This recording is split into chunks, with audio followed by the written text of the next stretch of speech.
Amsal Fatsal 9. Apa salah saya? Amsal Fatsal 9 kalau tidak salah. Ayat yang ke-1.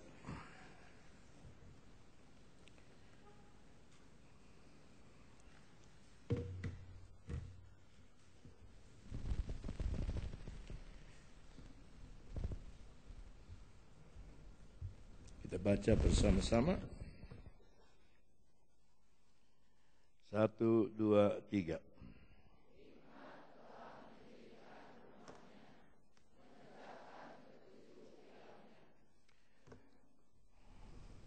Satu, sama-sama. Pelan kalau baca. 2, 3. Hikmat telah mendirikan rumahnya, menegakkan ketujuh tiangnya. Haleluya. Yang dimaksud hikmat di sini adalah Tuhan Yesus sendiri. Sebab Yesus berkata bahwa Dia adalah hikmat menurut suratan dari Rasul Paulus. Dan kalau hikmat itu satu pribadi, maka kita yang menerima Yesus juga menerima hikmat itu. Bisa bilang amin? Di dalam hidup kita tidak boleh ada kebodohan. Tidak ada satu orang Kristen yang bodoh ketika dia mempunyai hikmat. Hikmat itu lebih daripada pengetahuan. Hikmat itu lebih dari belajar. Bahkan orang yang sudah punya profesor, doktor, karburator, kotor, bocor, pun tidak bisa menyaingi hikmat itu. Hikmat itu adalah pemberian dari Tuhan, bahkan hikmat itu adalah Tuhan sendiri. Nah, hikmat ini di dalam ayat ini mendirikan rumah. Yang dimaksud rumah di sini adalah rumah rohani. Rumah apa? Gereja Tuhan, saudara dan saya. Ya, hamba Tuhan yang tadi bersaksi sama jemaatnya, walaupun kita belum lihat, itu termasuk rumah Tuhan. Ya. Rumah Tuhan bukan yang bisa dipegang, yang dibangun oleh tangan manusia. Sebab rumah Tuhan yang dibikin oleh tangan manusia bisa bocor, bisa rontok, harus dicat ulang. Rumah Tuhan ini dibangun oleh hikmat yang luar biasa. Nah, ada 7 tiang yang menegakkan rumah ini. Dan saya akan berbicara mengenai 7 tiang ini. Berikanlah kata-kata kepada 3 saudara di kiri kanan saudara, dan kita mau berkata, kita mau membangun rumah Tuhan.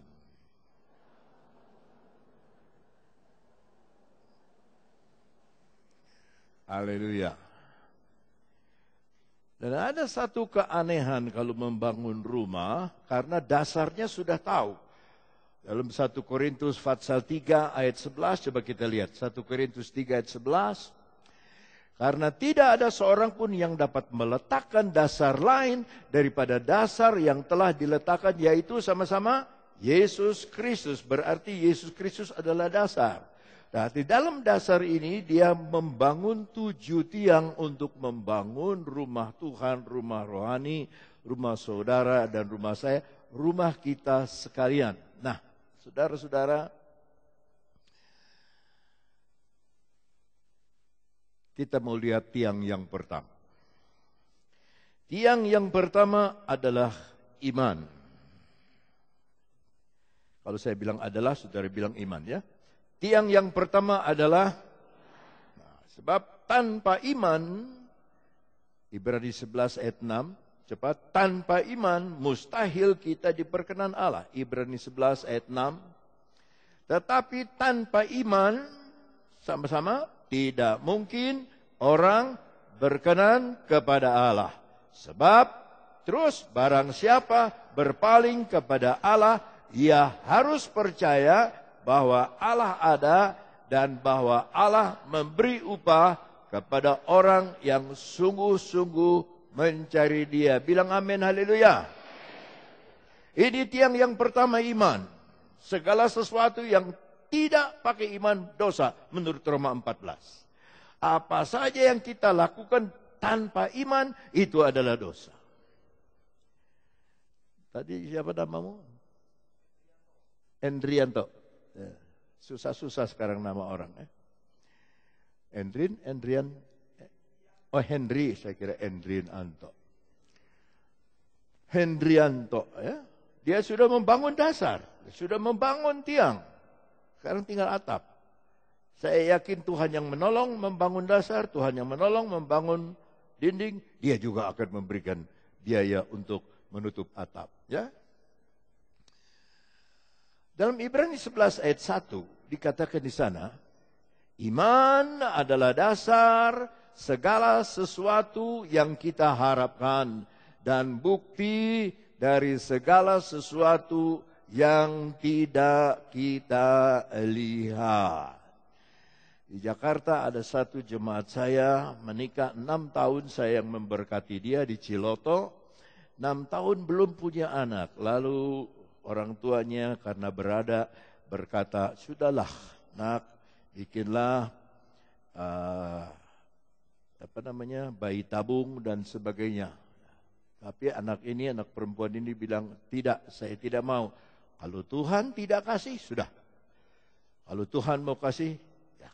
Beberapa kali hamil, gagal. Beberapa kali kami hamil, keguguran. Dan baru-baru ini dia baru punya anak. Anak perempuan. Lahirnya persis tanggal lahir istri saya. 25 Desember. Sebab saya bilang, kapan kamu lahir? Dokter bilang, pertengahan Desember. Saya bilang, jangan-jangan nanti 25 Desember. Enggak om, enggak. Antara pertengahan sampai tanggal 20. 20 belum juga. 21 belum juga. 22 belum juga. 23 bulan juga. Saya telepon, sudah melahir? Belum.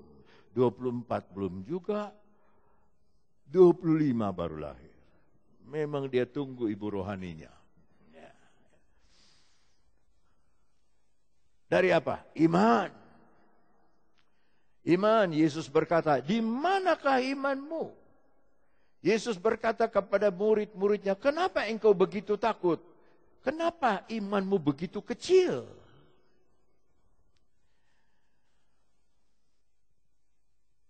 Di akhir zaman nanti yang paling dicari oleh Tuhan adalah iman. Lukas 18 ayat 6. Lukas 18 ayat 6.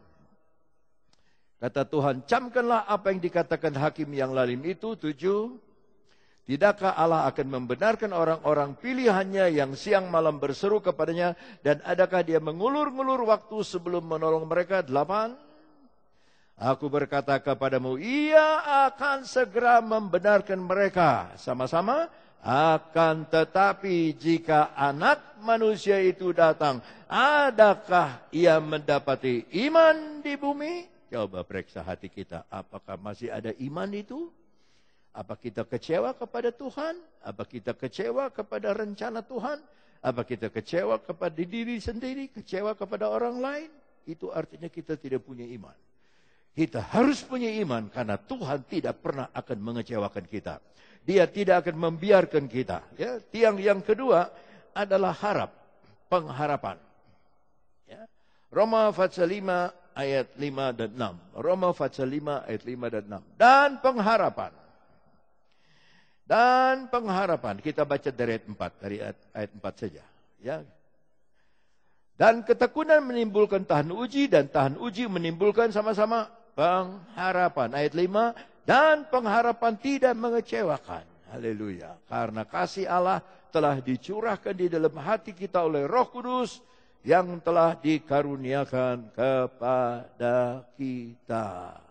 Saudara kan suka nyanyi, pengharapanku. Bukan Yesus, Yesus saja. Yesus itu bahasa Belanda. Jangan terus.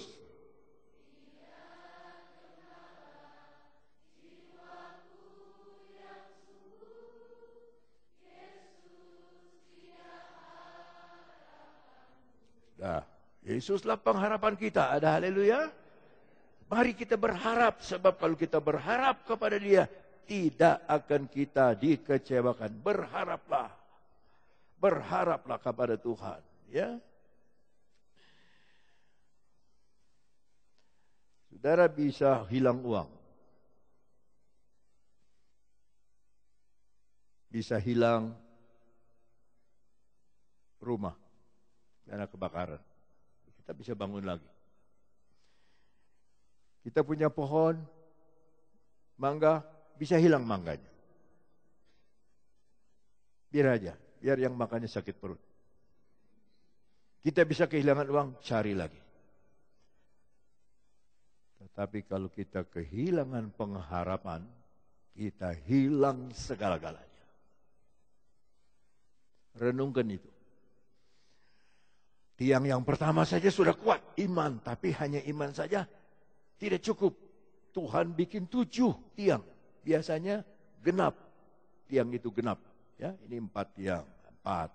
Ujung-ujung genap. Tapi ini 7. Ganjil. Ya. Tiang yang pertama apa? Yang kedua, pengharapan.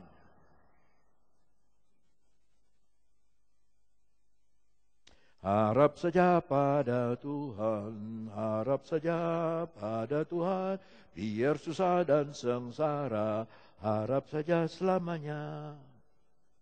Ku berharap hanya padamu, Yesus. Kita berharap hanya kepada Tuhan, hanya kepada Tuhan Yesus. Haleluya. Ibu Changnyo di mana, Ibu Changnyo? Ibu Changnyo ada di sini. Jam berapa acara?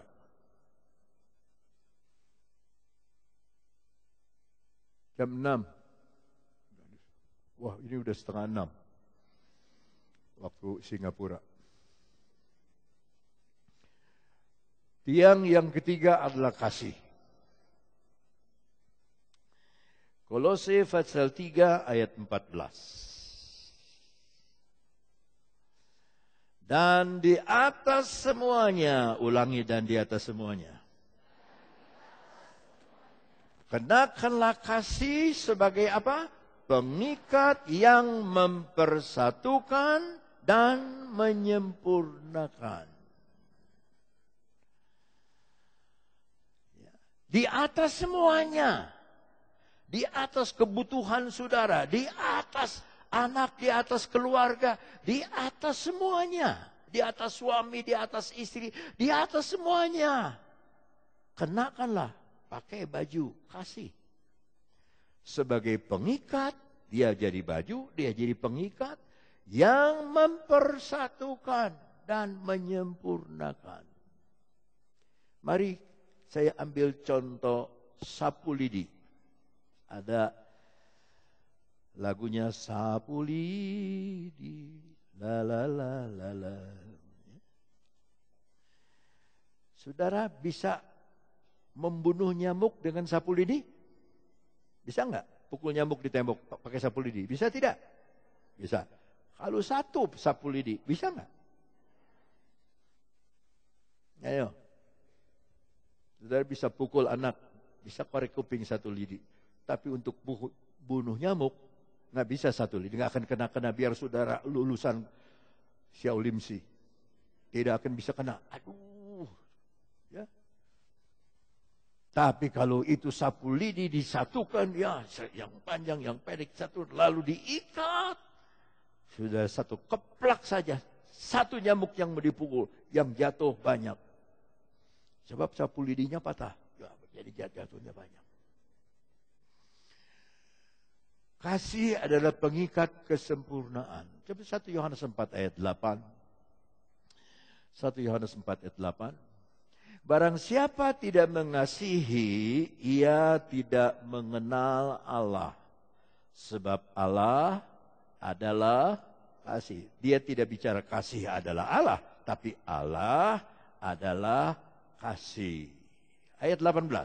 Dalam ayat 18, di dalam kasih tidak ada ketakutan. Kasih yang sempurna melenyapkan ketakutan. Sebab ketakutan mengandung hukuman. Dan barang siapa takut, ia tidak sempurna di dalam kasih. Itu sebabnya saudara mesti terikat di dalam kasih. Saudara harus bersatu di dalam kasih, karena itu pengikat kesempurnaan. Kasih Yesus itu yang mengikat kita. Ya.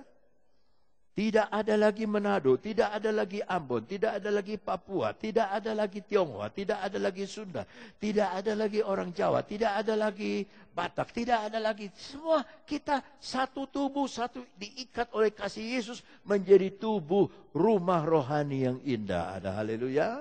Ada haleluya? Kasih pasti. Itu kalau kita yang nyanyi, kalau yang banci nyanyi lemah lunglai. Kasih pasti. Orang nggak bisa memaafkan bagaimana ya? Kasih. Terus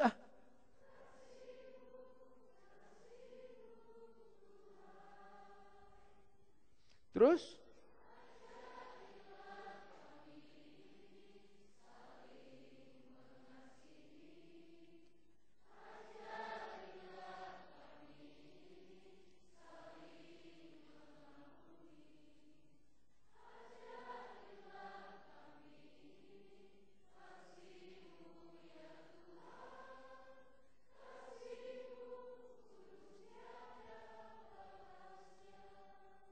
Tadi kaum wanita nyanyi apa tadi? Lagunya? Mulainya apa tadi? Sok-sok nyanyi, sok. Ayo. Bareng-bareng.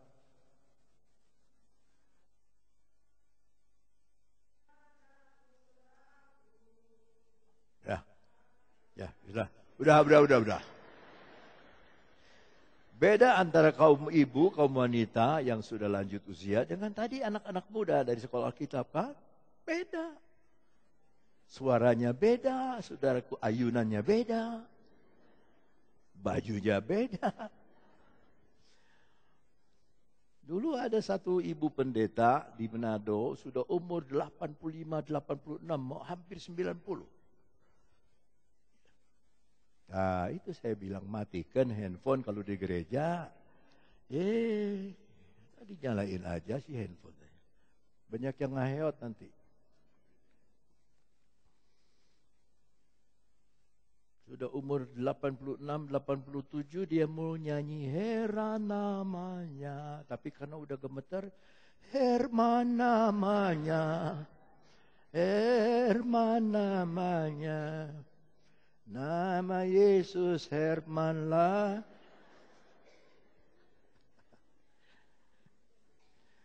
Haleluya. Semua kita akan melewati itu. Ya, yang siswi-siswi jangan aku dipuji oleh gembala nyanyi. Nanti kalau udah seumur-umur ibu tadi itu nyanyi, ya.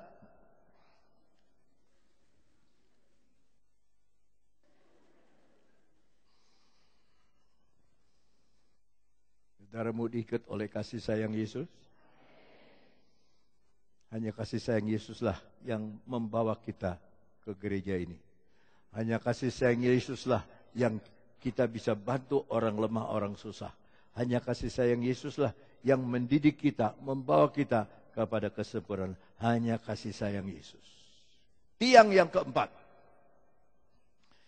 Tiang yang keempat adalah kejujuran.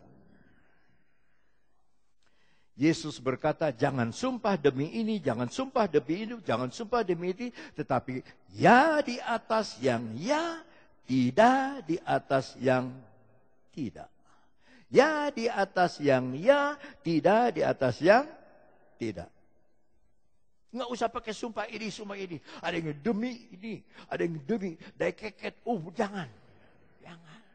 Belum ada yang keket. Paling berani saya cuma demikian. Udah. Tetapi ya di atas yang ya, tidak di atas yang tidak. Mazmur 37 ayat 37. Mazmur 37 ayat 37. Mari baca di depan. Sama-sama. 2, 3. perhatikanlah orang yang tulus dan lihatlah kepada orang yang jujur. Sebab pada orang yang suka damai akan ada masa depan. Orang yang jujur selalu punya masa depan.